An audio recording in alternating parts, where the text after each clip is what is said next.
Thank you. I should start this off by saying that Tom and I had an opportunity to have dinner together a few weeks ago to get acquainted and to prepare for our time together. But he loved the Wednesday night. We have a big Italian Wednesday night buffet here on every Wednesday night, and he sat down, and the first question he asked me before I had a chance to ask him, he said, "So your name is Silver?" He said, "Are you Jewish?" Not to be direct or anything. And I said, well, my father was actually Jewish, but he kind of threw his religion out when he was young. And my mother was Catholic, which got me halfway into the dinner conversation. And they said, well, okay, but are you Catholic? I said, well, no, actually, after I came to faith, I became a Presbyterian, and I'm a Protestant. He said, do you believe that us Catholics are Christians?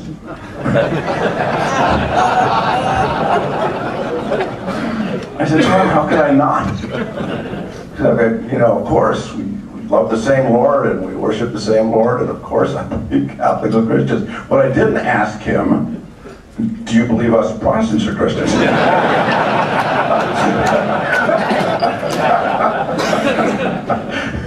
Anyway, enough of this pre-mumble. Tom, I have a few questions for you.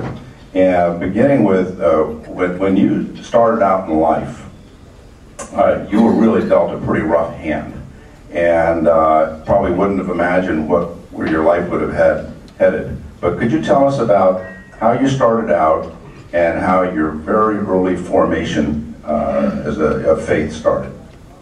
Well, I was poor. My dad was a truck driver and farmer, and he died when he was 29 years old, and I was 4 years old, almost 5. And I had a younger brother, and my mother put us in first the foster home, and then for 6 years in the Catholic orphanage. I was in the Catholic orphanage from the age 6 to age 12. And it was very strict. We had Polish nuns from the old country. They spoke to each other in Polish, so we didn't know what they were saying. And but I had a nun in the first 3 years there. That was my mother, my father, and my teacher. I had classes there the first year. And these sisters were very holy, and religion was a big part of our life. We had Mass every day. We had benediction every day. We had long prayers in the morning. We had long prayers in the evening. And the talk was constantly about God. Every room there was pictures of the Sacred Heart or statues of this. So I was totally immersed in it. And from the time I was second grade, I wanted to be a priest. And I got out of the orphanage when I was in the 7th grade, and I sat behind this girl who caused me to completely forget about being a priest.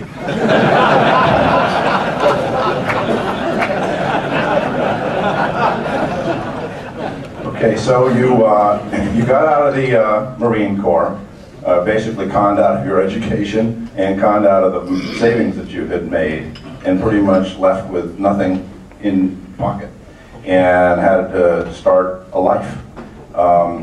So we know that you went on to build certainly one of the most successful at the time, the fastest growing fast food business in the country, and certainly one of the most famous and well-known and successful pizza franchises in the country. But it wasn't so glamorous when you started out.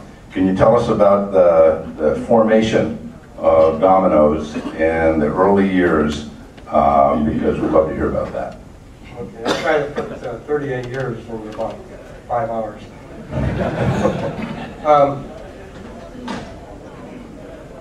My brother was a mailman. He used to stop every day at lunch at a pizza place in Ann Arbor, and this guy, the owner there, had a pizza place in Ypsilanti, which is about 7 miles away, and it closed up. It didn't last more than 3 months. Sold it, and then it lasted another month. And there was a hole in the wall, and he was trying to sell it. And my brother wanted to buy it, but he didn't want to do it alone, so he came to me and he asked me if I'd buy it with him. It was a partnership. I said, well, I don't know anything about the pizza business. He said, well, I worked at a pizza place before and there's nothing to it. I found out later that he did work in a pizza place for 1 month and all he did was wash dishes. So, most humble beginner you can imagine. Never even thought of going to an attorney. And the idea was, the store was only open at night. I'd work half the night, my brother worked the other half of the night, and I'd have sell enough pizzas to pay for my education, and I'd have enough time to study. And that was the plan. Well, when we signed the papers, my brother chickened out. He just couldn't give up the security of his post office job. So I wanted to go for my education. I'm stuck with this pizza place. I had no idea what I was doing. I think the first night we did $9 in business. This was in 1960. The first month we didn't have a telephone. We tried to operate a floaty, but it's not a telephone. The first week we did less than $100. And I'll never forget the very first order. They made pizzas right up in front where the guy could watch you at the counter. And I only had about a 15-minute lesson from Dominic on how to make pizzas. And I was scared to death of the guy watching me make a pizza and trying to look like I know what I'm doing. One of the biggest reliefs in my life was after he placed the order, he said, I'll be back in 20 minutes to pick it up. That was my first pizza. About 6 months later, I was working about 100 hours a week, losing money like crazy. I had no idea what I was doing. My brother came in to visit me, and I said, Jim, I need a night off.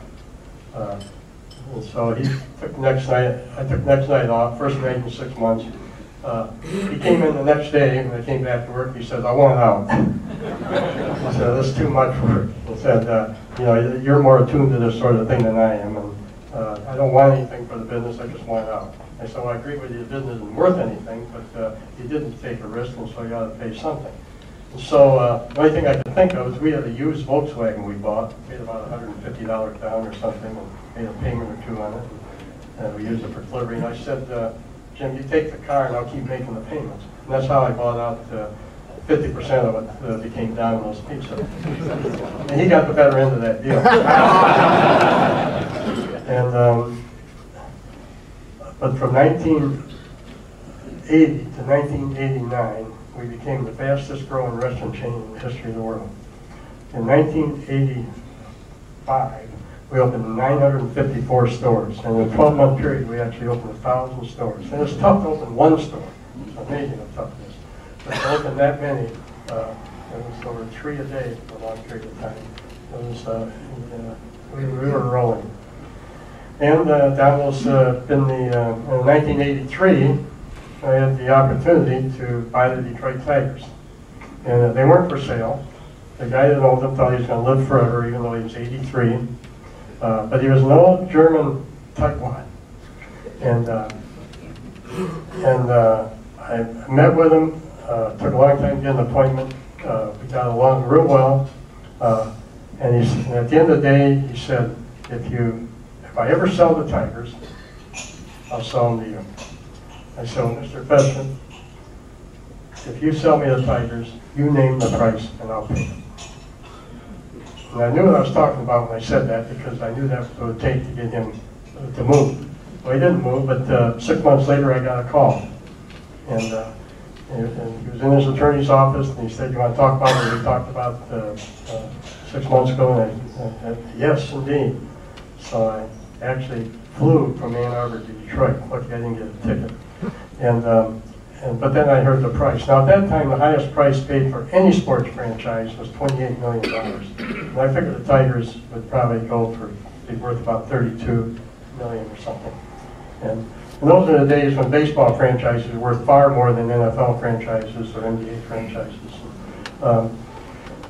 And he gave me a price of $54 million, about fell over. And I said, okay, I'll do it. And that first year, we won the World Series, 1984. We started off 35-5. We'll never look back. And the first time I met Sparky, our manager, you know, he talks like Casey Stengel. I think he's an admirer of Casey Stengel. And he said, I said, Sparky, you know, when I was in the orphanage, I used to play shortstop for the team, and I always dreamed when I grew up I'd play shortstop for the Detroit Tigers. Sparky says, I love my mother, but she ain't gonna pitch for me.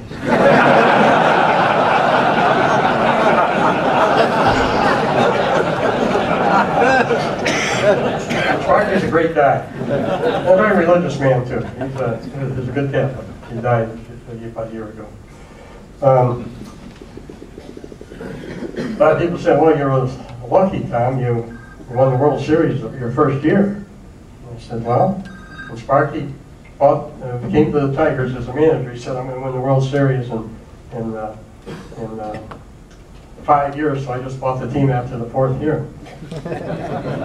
I understand that in the 9 years I've owned the club, it was the best winning percentage of any 9 years in the history of the Tigers, even though 1 year Sparky had a nervous breakdown and Jack Morris got injured and we ended up in last place. We still had the best winning percentage. Sometime later, yeah. I want to fast forward a little bit. Obviously, the success of Domino's put you a little beyond that initial investment in Dominic's, and you had a little bit more free cash, which you were spending freely and living a lifestyle which probably was way beyond even what you were able to imagine as an infantryman in the Marines. I wouldn't say that. Okay. And what I'd like to do is take a look at that inflection point in your life where you were living the life morally, but clearly, very acquisitively, and you read something that changed your life. Tell us that story, if you would. Well, to give you the context I was in, by the end of the 80s, Domino's was the 7th largest restaurant chain in the world. It was the largest privately owned restaurant chain in the world. And the reason it was, I owned the whole thing is because when I was in trouble, I could never get anybody to buy any stock. So I ended up owning the whole thing. So that made me fairly wealthy when it got big. I had a lot of airplanes, helicopters, yachts, built a big, gorgeous lodge in Drummond Island in northern Lake Huron, with a championship golf course. Put together a large Frank Lloyd Wright collection. It had one of the top car collections in the world. It had 244 cars. I had bought a Bugatti Royale, $8.1 million for that. So I was. That's a lot of pizza. I was living. You might say out of control. At the same time, I felt I was a good Catholic. I was going to Mass every day. I was praying every day, saying 3 rosaries every day, and starting to give a fair amount of money away to Catholic and pro-life causes. But I was walking the tightrope. I was trying to have the best of this world and the best of the next. And I read a book about 89 or 90 by C.S. Lewis called Mere Christianity. And I had a chapter in the book called The Great Sin. And of course, the great sin is pride. And I knew from my being well educated in the faith that pride is the greatest of all sins. It's the source, foundation of all other sins. And this chapter told me that I was one of the most prideful people I knew. And what C.S. Lewis said basically is the reason you want so much and you want more, you're working harder than other people, is because you want more. More what? More than other people. And that hit me right between the eyes because I hated a bragger and I hated a show-off. It turns out that I was a closet show-off and I didn't like that. So I took what I call a millionaire's vow of poverty. I gave up all ostentatious luxuries, sold all that stuff, and now I fly first class. I don't drive luxury cars. My wife had a Jaguar and a Cadillac, and I got a Mercury and and a Suburban. I said, honey, you think you ought to get rid of those 2 cars like I'm doing? And she said, you took the bow, I didn't. So,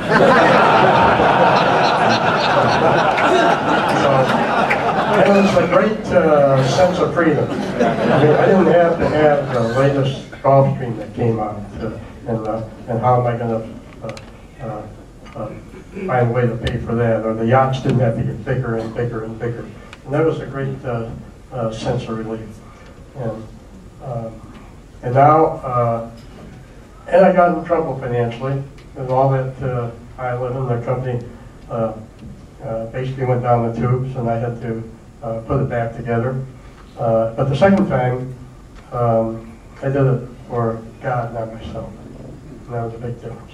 And I had the chance to sell the company in 1998. I sold it so that I could do what I'm doing now. Not every guy does what you did, but clearly it sets you free for what you're doing now. So we want to hear about what you're doing now. We know of you as Domino's, but I think we know you better these last years as Ave Maria University. Tell us how that vision formulated, and where is Ave Maria today, and how does the future look for Ave Maria? Well, as I said earlier, I was given a lot of money to Catholic and pro-life causes, and I realized I couldn't do it all. There's so many needs out there, and there's no secret of the fact I was a Catholic, and I got hit by every kind of Catholic charity out there. And so I realized I had to set priorities. And the first priority thing I wanted to do, the bottom line was, I wanted to help as many people as possible get to heaven. I felt that's the single most important thing I could do with what God gave me, because after all, it's His money, not mine. How do I do that? I thought, well, it's to help the Catholic Church, the church I believe in, the church I was brought up in and well-formed in. What's the best way to help the Catholic Church? And I thought it was education. And I'll give you a little bit of our vision. Our vision is to have 5,500 students by the year 2027. That was a 20-year goal. And everybody in Ave Maria knows that. And I think it's important that people in your organization know what your goals are. But I don't know if they understood why it was important. So I took it out another 50 years, 2077. I'll be 140 years old then. And by that time, and I did the math, we will have produced about 4,000 priests, ordinations.